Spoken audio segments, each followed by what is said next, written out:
السلام علیکم جی، میں ہوں اعظم معراج، تحریک شناخت کا ایک رضاکار۔ تحریک شناخت نے غیر مسلم پاکستانیوں کے سیاسی المیہ نامی کتابچے کو پاکستان بھر میں پھیلانے کی ایک مہم شروع کی ہوئی ہے۔ آج 7 دسمبر ہے۔ 7 دسمبر 1970 پاکستان کی انتخابی تاریخ کا ایک اہم دن۔ اس دن پہلی دفعہ پاکستان میں 1 مین 1 ووٹ کے اعتبار سے الیکشن ہوئے تھے، اور ان الیکشن اس تاریخی دن کی مناسبت سے میں نے سوچا کیوں نہ آپ سے جو غیر مسلم پاکستانیوں کے سیاسی انتخابی نظام کی تاریخ ہے اس پہ کچھ بات کی جائے۔ تو اگر ہم جائزہ لیں تو 1947 سے لے کے 1969 تک 4 دفعہ اسمبلیاں وجود میں آئیں۔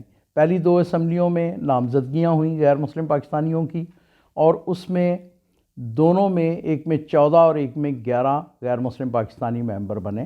اور مزے کی بات یہ ہے کہ ان دونوں اسمبلیوں میں جو ممبران تھے ان میں سے 25 میں سے 21 کا تعلق مشرقی پاکستان سے تھا۔ اس کے بعد پھر جو 2 دفعہ اسمبلیاں بنی ان میں کوئی الیکشن ہوئے تو کوئی بھی پاکستانی اس میں ممبر نہ بن سکا۔ اس کے بعد 70 میں آج کے دن کی مناسبت سے، آج سے 50 سال پہلے جب پہلی دفعہ 1 مین 1 ووٹ کی بنیاد پر الیکشن ہوا تو کوئی بھی غیر مسلم پاکستانی قومی اسمبلی کا ممبر نہ بن سکا، اور اس پہ مسیحیوں نے اس بنیاد پر اور اپنے تعلیمی ادارے قوم میں آئے جانے کی بنیاد پر احتجاج کیا۔ حکومت وقت نے گولی چلائی اور 2 پاکستانی مسیحی شہید ہوئے۔ مجبور ہو کر حکومت وقت نے 1973 کے آئین میں ترمیم کی اور 6 نشستیں غیر مسلم پاکستانیوں کے لیے مخصوص کیں۔ 1975 کے الیکشن بھی اسی حساب سے ہوئے، لیکن ظاہر ہے وہ الیکشن اپوزیشن نے ریجیکٹ کیے، انارکی ہوئی، مارشل لا لگ گیا۔ اس مارشل لا کے بعد جو 1985 میں پہلی دفعہ انتخابی دنگل سجا، اس میں غیر مسلم پاکستانیوں کے لیے جداگانہ انتخابی نظام وضع کیا گیا۔ یہ انتخابی نظام 5 دفعہ اس میں الیکشن ہوئے۔ اس میں یہ خوبی ضرور تھی کہ اس سے غیر مسلم پاکستانیوں کی سیاسی جو لیڈرشپ تھی وہ امرج ہوئی، لیکن اس میں ایک بہت بڑی خامی یہ تھی کہ غیر مسلم پاکستانیوں کو قومی دھارے سے بالکل کاٹ دیا گیا، اور وہ صرف غیر مسلم پاکستانی شہری اپنے اپنے لوگوں سے ووٹ لیتے، بہت بڑے حلقے بنا دیے گئے۔ پھر یہ سلسلہ چلتا رہا اور یہ 99 تک چلا۔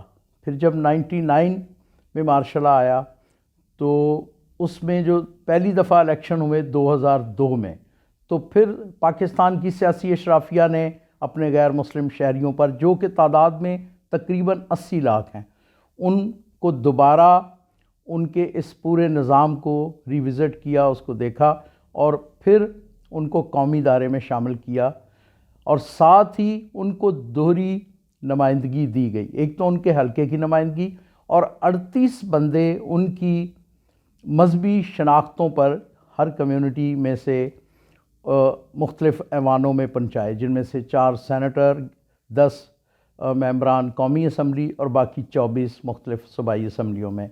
اس طرح یہ نظام اب تک چل رہا ہے۔ 4 الیکشن اس پہ ہو چکے ہیں۔ اس نظام میں کئی خوبیاں ہیں کہ آپ کی نمائندگی آپ مذہبی شناخت پر بھی ہو گئی، اور آپ کی حلقے کی نمائندگی بھی ہو گئی، آپ کی قومی اور صوبائی اسمبلیوں میں بھی ڈائریکٹ ووٹ ڈالنے کی آپ کو ایک اضافی وہ جو مل گئی، جو کہ جداگانہ میں نہیں تھی۔ لیکن اس نظام نے ایک جو غیر مسلم پاکستانیوں کو 80 لاکھ غیر مسلم پاکستانیوں کو ایک جو بے چینی میں مبتلا کر دیا کہ وہ یہ سمجھتے ہیں کہ یہ جو 38 لوگ ہیں ان کو 7 یا 8 سیاسی جماعتوں کے سربراہ منتخب کرتے ہیں، تو یہ ہیں تو ہماری مذہبی شناخت پر، نمائندے ہماری مذہبی شناخت پر ہیں، لیکن ان کو چنتے 7 یا 8 لوگ ہیں۔ تو جب بھی کہیں اگر کسی بھی مسیحی کوئی کسی بھی غیر مسلم کمیونٹی کے مفادات کسی بھی سیاسی جماعت سے ان کا ٹکراؤ ہوتا ہے، تو یہ نمائندے ان کے ساتھ ہوتے ہیں جو ان کو چنتے ہیں۔ اسی کے لیے تحریک شناخت نے ایک مہم شروع کی ہوئی ہے۔ اس 73 سالہ پورے نظام کی تاریخ، اس کی خوبیاں خامیاں بغور ان کا جائزہ لینے کے بعد کہ غیر مسلم پاکستانیوں کو دوہرا ووٹ دیا جائے، اور دوہرے ووٹ سے یہ ہوگا کہ ان کی مذہبی شناخت پہ جو نمائندے ایوانوں میں بیٹھے ہوئے ہیں وہ بھی ان کو منتخب کرنے کا حق بھی انہیں دیا جائے، اور ساتھ ہی ان کی حلقے کی جو سیاست ہے، جو قومی اور صوبائی یا ضلعی یا تحصیل لیول کی ان کی سیاست ہے، اس میں بھی ان کو ووٹ کا حق دیا جائے۔ یہ پاکستان کے غیر مسلم لوگوں کے معروضی حالات، پاکستانی معاشرے، پاکستان کے سیاسی کلچر کے عین مطابق ہوگا، اور اس کے لیے مزید تفصیلات کے لیے اگر آپ یہ غیر مسلم پاکستانیوں کے سیاسی المیہ کا مقدمہ نامی پرچہ ضرور پڑھیں۔ یہ سندھی میں بھی اویلیبل ہے، انگریزی میں بھی اویلیبل ہے، اردو میں بھی اویلیبل ہے۔ آپ کو اس کی سافٹ کاپی بھی مل جائے گی، آپ کو اس کی ہارڈ کاپی چاہیے تو بھی آپ تحریک کے ملک بھر بلکہ دنیا بھر میں پھیلے ہوئے رضاکاروں سے رابطہ کریں، وہ آپ کو ضرور پہنچا دیں گے۔ بہت شکریہ۔